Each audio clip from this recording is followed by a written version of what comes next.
In this tutorial, we will explore how to load CSV and JSON files using Pandas and perform simple data analysis on these datasets. The very first step in our Pandas tutorial is to import the Pandas library. Pandas is one of the most powerful tools in Python for working with structured data, such as spreadsheets, CSV files, or JSON data. By importing Pandas, we gain access to data frames, which are like powerful tables that allow us to manipulate, analyze, and visualize our data efficiently. Once Pandas is imported, we create a small e-commerce dataset.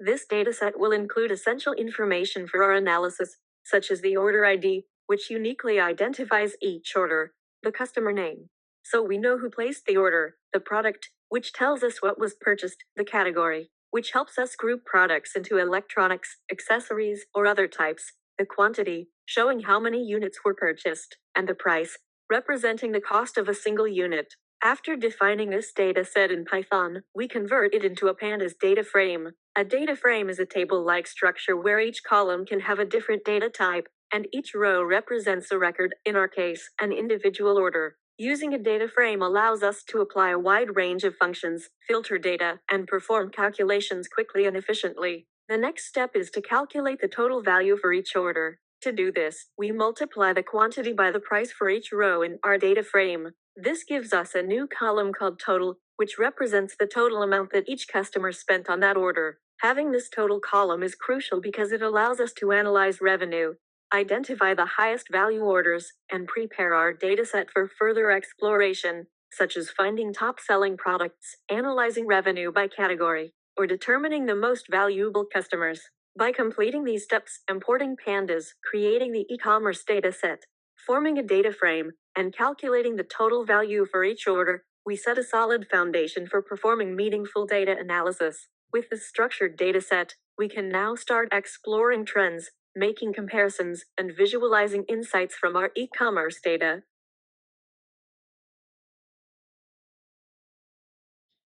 After calculating the total value for each order, the next step is to save our e-commerce dataset so that we can use it later or share it with others. We first save the data as a CSV file using the toCSV function from our Pandas data frame. CSV files are widely used because they can be opened in Excel, Google Sheets, or any data analysis tool, making them very convenient for storing structured data. At the same time, we also save the dataset as a JSON file using the JSON function. JSON is another popular format, especially for web applications and APIs, because it stores data in a structured, readable format that is easy to work with programmatically. Once both files are saved, it's a good practice to print a confirmation message indicating that the CSV file and JSON file have been successfully created. This helps us know that our data has been correctly exported and is ready for further use. Whether we want to perform additional analysis, share the files with colleagues, or use them in other projects, by saving the data in both formats, we ensure flexibility and accessibility, allowing us to work with our e-commerce dataset in multiple environments and tools.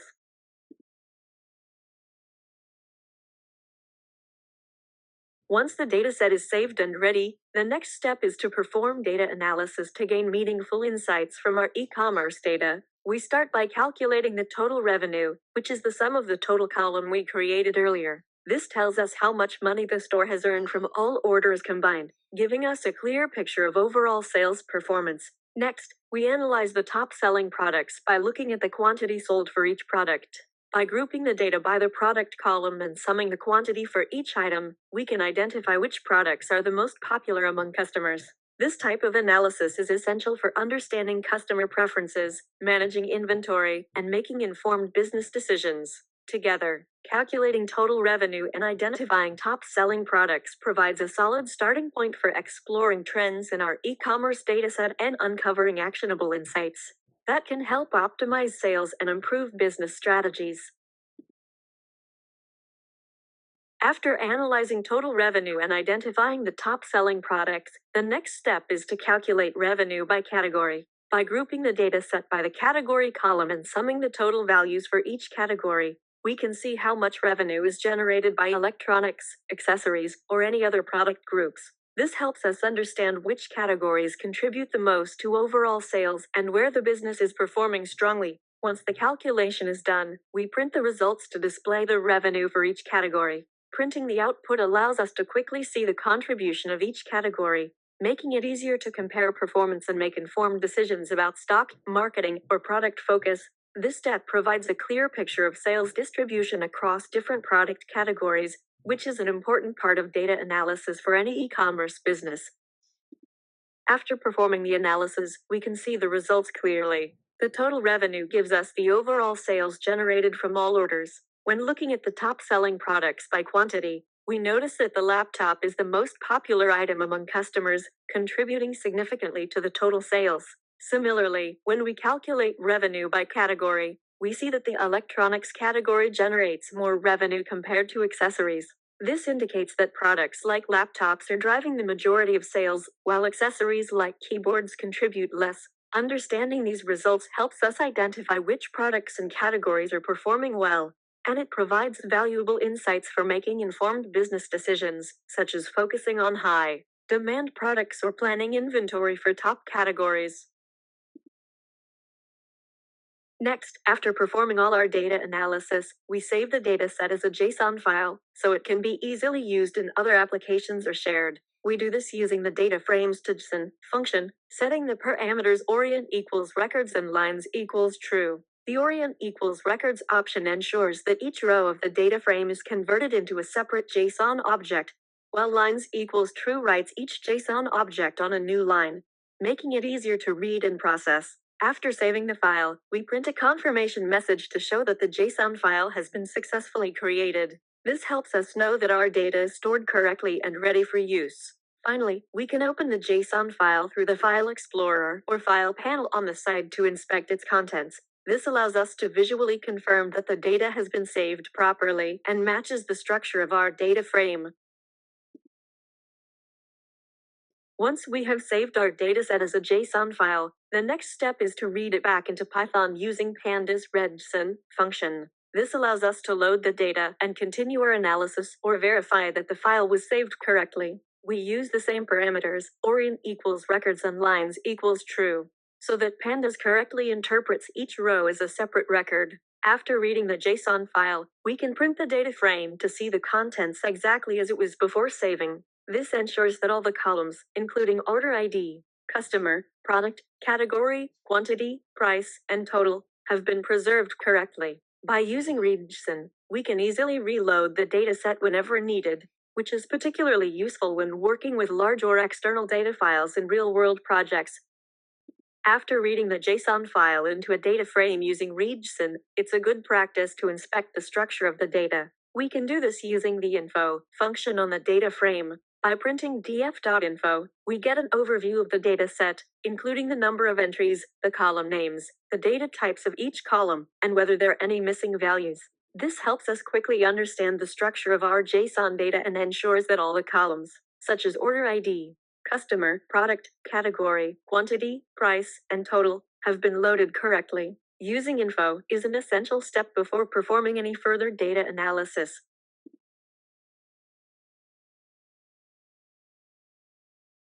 The next step is to get a statistical summary of our data using the describe function. By running df-describe, Pandas calculates key summary statistics for all numeric columns in the data frame, such as quantity, price, and total. This includes the count of entries, the mean average, the minimum and maximum values, as well as the standard deviation and the 25th, 50th, and 75th percentiles.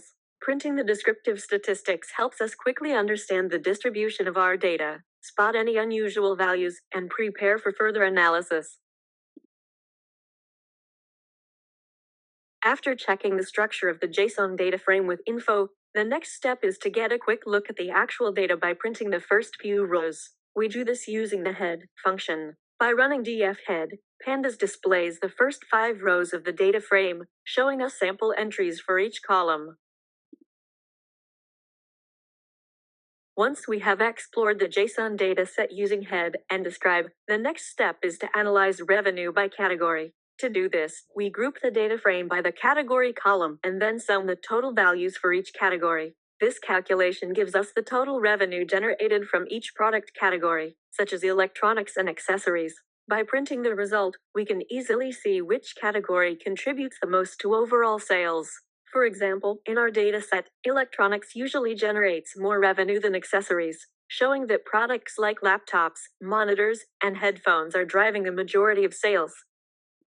After analyzing revenue by category, the next step is to find out which customers are contributing the most to our total sales. We do this by grouping the JSON data frame by the customer column and summing the total values for each customer. This calculation gives us the total spending for each individual customer. By sorting these totals in descending order, we can identify the top customers who spend the most. Printing this result allows us to see which customers are the most valuable to the business, helping in decisions like personalized marketing, loyalty rewards, or targeted promotions. Analyzing top customers by total spending provides valuable insights into purchasing behavior and highlights who the key contributors are to overall revenue, which is an important part of e-commerce data analysis. Finally, we use the revenue by category analysis to visualize our results in a bar chart.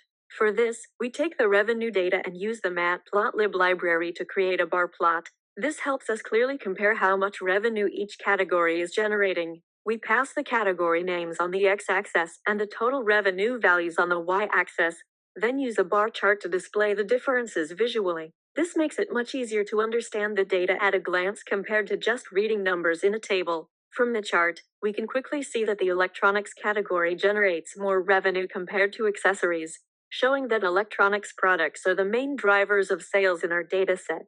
This visualization helps us turn raw data into meaningful insights, making our analysis more clear and impactful. You have successfully completed the Pandas tutorial. Now you know how to read CSV and JSON files and perform basic data analysis using Pandas.